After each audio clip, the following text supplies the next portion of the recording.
Sir स्वर्ग में ये आनंद की प्राप्ति होती है। नरक में क्या होता है? नरक में छोड़ो आनंद। छोड़ो छोड़ो। अभी देखो, स्वर्ग और नरक कहीं आसमान में नहीं लटक रहे भाई लोग। स्वर्ग और नरक किधर ही है। जिस समाज में लोग जिम्मेदारी उठाते हैं वो स्वर्ग है, जिस समाज में लोग जिम्मेदारी नहीं उठाते हैं वो नरक। कोई अंतर नहीं है। यही दुनिया है, यही समाज है, यही आपका गांव है, यही आपका प्रदेश है। जब हम अपने देश की, प्रदेश की, अपने गांव की, समाज की जिम्मेदारी उठाने लग जाएंगे, एक एक व्यक्ति जिस दिन अपने देश की जिम्मेदारी उठाने लग जाएगा तो ये देश तो स्वर्ग हो ही जाएगा। समझ आ रही बात?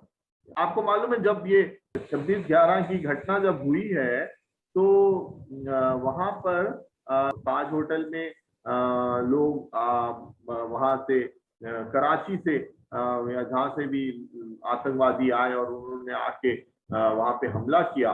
तो उसके बाद मैं उस समय पर मुझे याद है, मैं राजस्थान में डूंगरपुर एक जिला है वहां पे था। वहां पे हम लोगों ने शोक सभा रखा था। उन लोग जो शहीद हुए, जो मृतक थे, उनकी याद में, उनके सम्मान में मैंने कुछ लोगों को जिनको फोन किया, कोई गांव से भी आने वाले थे, तो मैंने बोला इस शाम को ये इतने बजे है, तुम आ जाना। तो बोले सर वो मुझे गांव से शहर दूर है। तो मैंने बोला उनको कराची से बंबई दूर नहीं लगा, हमको गांव से शहर दूर लग रहा। जब तक हम हमारे अंदर उतनी कुर्बानी देने की ताकत नहीं है जितनी उनके अंदर हमारे देश को बर्बाद करने के लिए, कुर्बान होने के लिए उनके अंदर संकल्प शक्ति है, जब तक हमारे अंदर उससे ज्यादा कुर्बानी देने की संकल्प नहीं है तब तक हम इस देश को नहीं बचा पाएंगे। समझ आ रही है बात?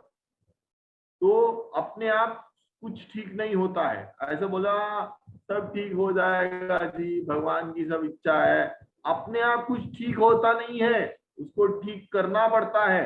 बल्कि आपको हम बताएं, वो जो होटल है ताज होटल, उनके जो जनरल मैनेजर थे वो हमारे बचपन के मित्र रहे, करमबीर कांग, है ना।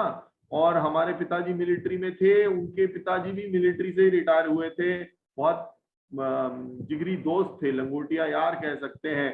तो जब ताज होटल पे हमला हुआ तो उनके कई सारे जो है ना स्टाफ भागने लगे वहां से। तो इसने अपने पिताजी को फोन किया, बहरीन में थे उस वक्त, अपने बेटी के पास गए हुए थे। वो पिताजी फौज में से जनरल रिटायर हुए थे। तो बोला कि पापा मेरे तो लोग छोड़ छोड़ के भाग रहे हैं।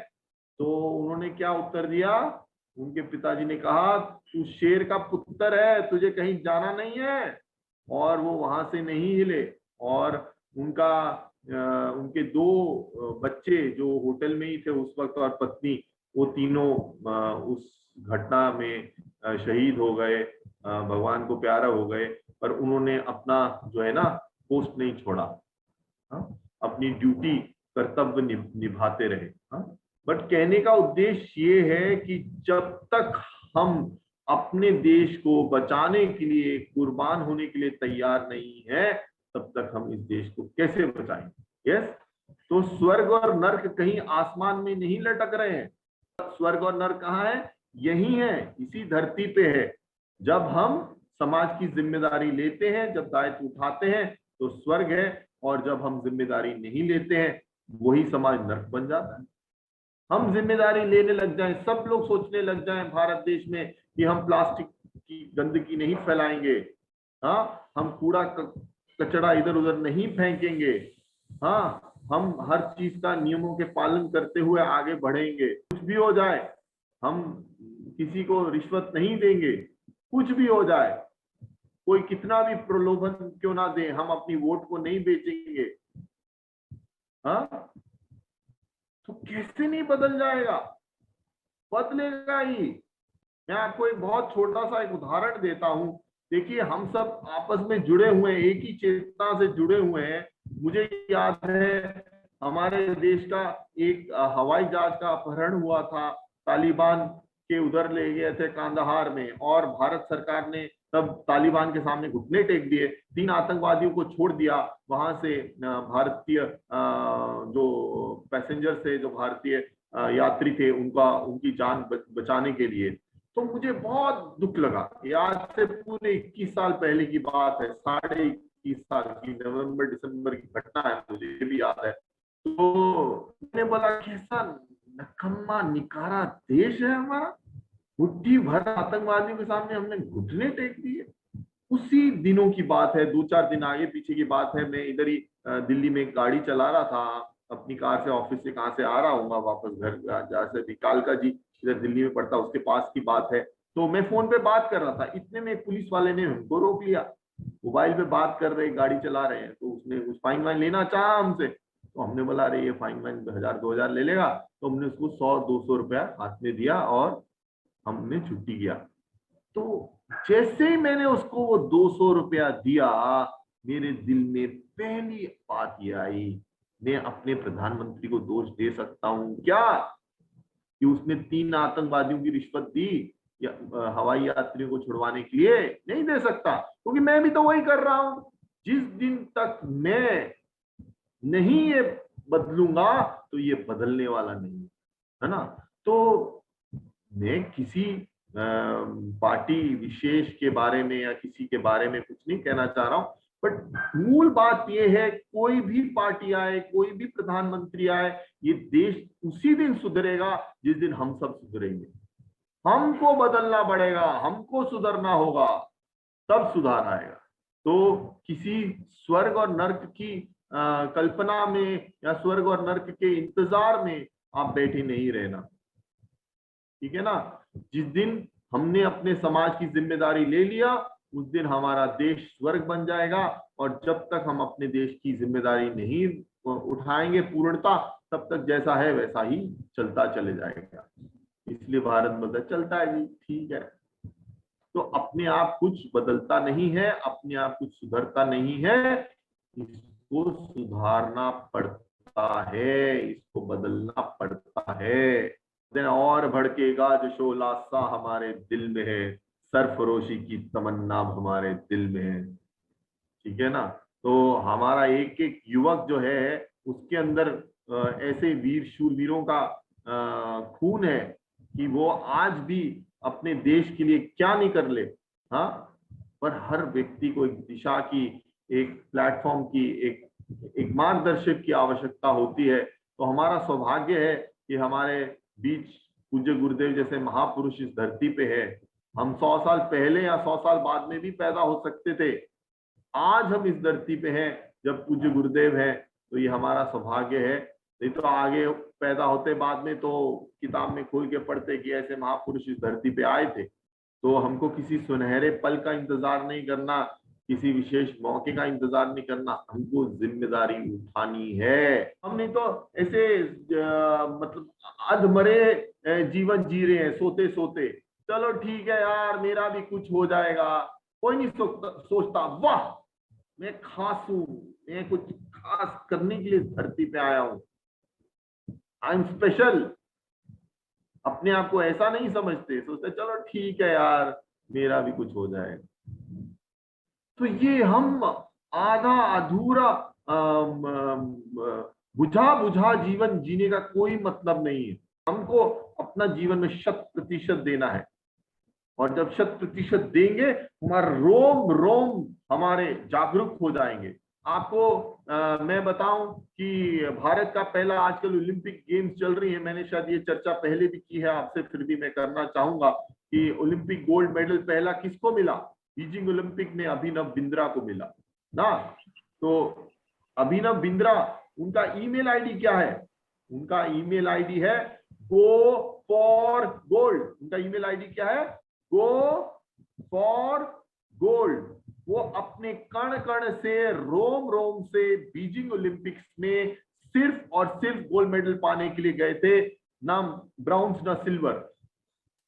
यस, तो हमारा वाणी ऐसी होनी पड़ेगी जिसका हमारे मन के ऊपर ऐसा प्रभाव पड़े, ऐसा हमारे मन को मजबूत करे कि हम करेंगे ही, होगा ही। ऐसा हमारी पूरी जो हम बिखरे हुए हैं ये वो, हमको प्रायोरिटाइज करना है जीवन में। सब कुछ करने जाएंगे तो हाथ में कुछ नहीं लगता है। आप तय करें एक गुरुदेव कहते हैं योगी की पहचान होती है, क्या होती है? 1 या 2 प्राथमिकताएं रखते हैं, 10 नहीं। क्या चीज है जो हमारे लिए सर्वप्रिय है, सबसे जरूरी क्या है, सबसे महत्वपूर्ण क्या है, उसको पकड़ के रखे, उसको अनकॉम्प्रोमाइजिंग होना चाहिए। बोला हर चीज के ऊपर मैं चर्चा करने को तैयार हूं, हर दूसरी चीज के ऊपर मैं निगोशिएट करने के लिए तैयार हूं, पर ये 2 विषय हैं जिसके ऊपर मैं एकदम निगोशिएट नहीं करूंगा। ऐसा हमारा संकल्प शक्ति होना पड़े। क्या वो 2 विषय होंगे, ये आपको तय कर। मान लीजिए आपने तय कर लिया मैं सुबह रोज 4 बजे उठूंगा, तो उठना ही है, कुछ हो जाए मतलब नहीं है। मुझे नहीं मालूम, मैं नहीं बोल रहा 4 बजे आप उठिए, मैं ऐसा नहीं कह रहा हूं। आपको तय करना है वो कौन सा ऐसा विषय है, कौन सी प्राथमिकता है जो एक ऐसी चीज करके आपके जीवन का जो डगर है वो ठीक रास्ते में पड़ जाए। बोलते हैं अंग्रेजी में excellence is not an act, it is a habit. Excellence एक हैबिट है, एक आदत है, वो एक दिन का काम नहीं है। रोज किसी ड्रग एडिक्ट को पूछो, बोले तेरा ड्रग्स छूट गया, बोले हाँ आज तो छूटा हुआ है। कहने का मतलब क्या, उसको रोज उससे लड़ना पड़ता है कि वो ना ले। वैसे ही हम एक दिन सुबह समय पर उठ के काफी नहीं है, एक दिन हमने सुदर्शन क्रिया कर लिया काफी नहीं है। क्या ऐसी 2 चीजें हो सकती है हमारे जीवन में जिसको चाहे कुछ भी हो जाए हम करेंगे ही? क्या सब बोले हम करेंगे ही, हम करेंगे ही, ठीक है ना? तो ऐसा हमारा दृढ़ संकल्प होना पड़ेगा एकदम, और उसमें हमारा पूरा ऊर्जा, हमारा 100% रोम रोम कण कण से हम उसके प्रति प्रतिबद्ध रहे। ऐसा हमारा संकल्प, दृढ़ संकल्प होना पड़ेगा, दृढ़ निश्चय। ऐसे ही आधा अधूरा कमिटमेंट से कुछ विशेष अचीव नहीं हो पाता। कुछ दिन आप कुछ चीज करेंगे फिर बोला छोड़ो यार ये तो मन नहीं कर रहा। जो हमने मन में सोच लिया आज से मेरी जीवन की प्राथमिकता ये रहेगी तो रहेगी। मैं आपको एक छोटा सा उदाहरण देता हूँ, छोटा नहीं है वैसे, उदाहरण तो बड़ा है। मैं आज से 2 दशक पहले की बात है, फरीदाबाद में किसी विषय में था, तो वहां पे एक हमको बिजनेसमैन मिले, पेट्रोल पंप के 4 पेट्रोल पंप के मालिक थे। स्वाभाविक है, आम समझ में देखा जाए तो बिजनेसमैन आदमी को तो, व्यापारी आदमी को तो झूठ बोलना ही पड़ता है। तो मुझे कहते हैं साहब मैं झूठ नहीं बोलता, चाहे कुछ भी हो जाए मैं झूठ नहीं बोलता, जिसको झूठ बोलना पड़ेगा उसका मुझे फोन ही नहीं आता है। जब हमारा संकल्प इतना दृढ़ होता है तो सृष्टि हमारे शब्दों को अर्थ देने के लिए उनके पीछे भागती है। कहते हैं महापुरुषों के वाणी को अर्थ देने के लिए सृष्टियों के शब्दों के पीछे दौड़ा करती है। तो अगर आप सच में सच्चे साधक बन जाते हैं, आप निरंतर साधना करते हैं, शाकाहारी रहते हैं, नशों से दूर रहते हैं, और अपना जो भी समय मिले उसमें कुछ सेवा कार्य समाज के हित के लिए करेंगे, तो सृष्टि आपका साथ कैसे नहीं देगी? देगी ही। मैं तो कहता हूं सृष्टि मेरा साथ नहीं देगी तो किसका साथ देगी? मैं अपने स्वार्थ के लिए कर रहा हूं क्या? मेरा काम नहीं होगा तो किसका काम होगा? मैं अपने स्वार्थ के लिए कर रहा हूं क्या? हमको ऐसा प्रेरणादायक युवक बनना है जो पूरे आप समाज को प्रेरणा के स्रोत बन पाए। अरे हम लोग ऐसे आए, पैदा हुए, कुछ देर जिए, फिर निकल लिए, क्या मतलब हुआ? इस धरती पे एक छाप छोड़ के जाएंगे, हम धरती पे आए हैं, ठीक है ना? और इसमें ये बात नहीं है कि आपको बहुत एग्रेसिव होना है, आपको ऐसा, आप अंदर से तो आप कितना भी मजबूत रहना है, बाहर से सौम्य रहना है। गुरुदेव कहते हैं जैसे शेर के ऊपर देवी माँ बैठी है। शेर देखो क्या खूंखार जानवर है, सबसे खूंखार, ऊपर कौन बैठी है? देवी। देवी सौम्यता का प्रतीक। तो हमारा जज्बा वैसा होना चाहिए। कौन सा हम अपने जीवन में एक ऐसा सकारात्मक परिवर्तन लेके आने वाले हैं, और कौन सी एक ऐसी चीज है जो हम अपने व्यवहार में बदल देने वाले हैं। वो अंग्रेजी में कहावत है, you will reach where you always reach if you do what you always did. आप वहीं पहुंचोगे जहां हमेशा पहुंचते रहे, अगर वही करोगे जो आप हमेशा करते रहे। हमारा जो ये माइंड है, बॉडी है, इसके अंदर एक प्री प्रोग्राम्ड कंप्यूटर है। आप समझ रहे हैं? एक प्रोग्रामिंग हो रखी है हमारे मन की, वो आपकी परिस्थितियों की वजह से या आपके आसपास के लोगों के व्यवहार की वजह से या आपने कुछ लोगों से अपने बारे में कुछ धारणाएं बना ली हैं उस वजह से या किसी भी वजह से हर 3-4 साल बाद आप अपने आप को अपने जीवन में वैसी ही परिस्थितियों में पाते हैं। Yes no? पाते हैं कि नहीं पाते? हर 3-4 साल बाद आप देखेंगे वैसे ही, यार घूम घमा के मैं तो वैसी ही परिस्थिति में आ गया। कैसे आ गए? उसको कैसे तोड़ा जाए, उससे कैसे चक्रव्यूह से निकला जाए, वो आप ही कर सकते हैं। हम आपकी मदद कर सकते हैं ये योग ध्यान के माध्यम से, गुरुदेव की कृपा से। आप देखिए कल वो जज साहब आए थे, कितने सौम्यता से बता रहे थे कि टोटल 4 पेपर होते हैं उनके, 2 पेपर में वो अच्छा किए, तीसरे पेपर उनका बहुत खराब हुआ, रात भर पढ़े थे। और हमारे शिष्य हैं वो, उन्होंने बोला था, हमने सिखाया था कि आपका दृढ़ संकल्प इतना मजबूत हो तो मृत्यु भी आएगी तो वो पीछे हट जाएगी। तो वो तीसरा पेपर जब उनसे अच्छे से नहीं हुआ तो रात को आके उन्होंने घर में अपने फोन कर दिया कि मैं तो पास होने वाला नहीं हूं, अब तो मैं चौथा पेपर दूंगा ही नहीं, छोड़ो, खत्म हो गया, छुट्टी हो गई, सब निपट गया मामला।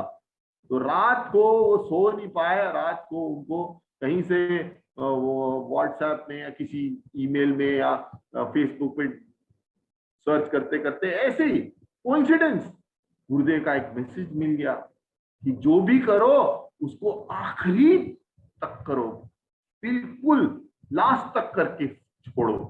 तो उनको लगा कि चलो भाई, अभी 3 पेपर दे लिए, चौथा भी दे के देख लेते हैं। उन्होंने चौथा पेपर दिया, वो जो पढ़े थे वही सब आया, पेपर बहुत अच्छा हुआ और वो पास हो गए, उनको अपॉइंटमेंट हो गया, आज वो जज है। तो यहाँ गुरुदेव की कृपा देखो, तो ये अद्भुत है। हमारी तरफ से कोई कमी ना रहे, तो वह गुरुदेव की कृपा होगी तो हो जाएगा। अरे यार, तुमको क्यों पैदा किया था? सिर्फ कृपा के इंतजार के लिए पैदा किया था। हम अपना 100% देंगे, गुरुदेव अपनी कृपा हम पे करेंगे, सृष्टि हमारा साथ देगी ही। Yes no? यस, होगा ही, ठीक है ना?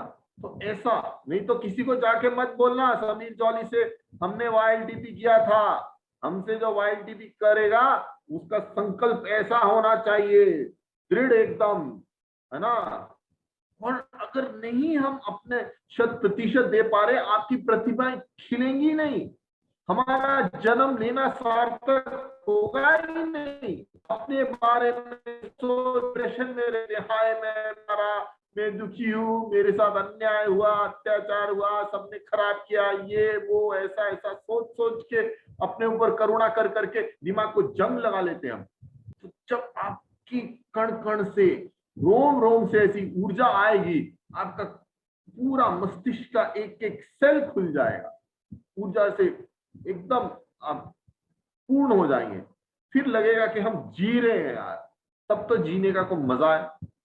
नहीं तो हम खाते हैं, खाते टाइम भी उसका आनंद नहीं ले रहे हैं, पता नहीं क्या मुंह में डालते जा रहे हैं। पिक्चर देखने गया, उधर भी खुल के हंस नहीं पा रहे हैं, लगता है पता नहीं मैं हंसूंगा तो कल को कोई दुख आने वाला है। हाँ, तो ये भगवान ने जो जीवन दिया है उसको हम ऐसे जिएंगे as if there is no tomorrow. मैं कोई भी प्रोजेक्ट अपना आर्ट ऑफ लिविंग का लेता हूं तो ऐसे करके करता हूं कि कल है ही नहीं मेरे जीवन में, आज बस मैं पूरा अपना ताकत झोंक दूंगा, इसमें जीवन जवानी सब झोंक दूंगा पर इसको पार लगाऊंगा। वो जैसे हमारे राष्ट्रपति रहे अब्दुल कलाम, वो कहते सपने वो नहीं है जो रात को देखे जाते नींद में, सपने वो है जो रात को सोने ना दे। ऐसी ऊर्जा हमारे होनी चाहिए, आपके आसपास के लोग भी एकदम ऊर्जा से परिपूर्ण हो जाए। ठीक है?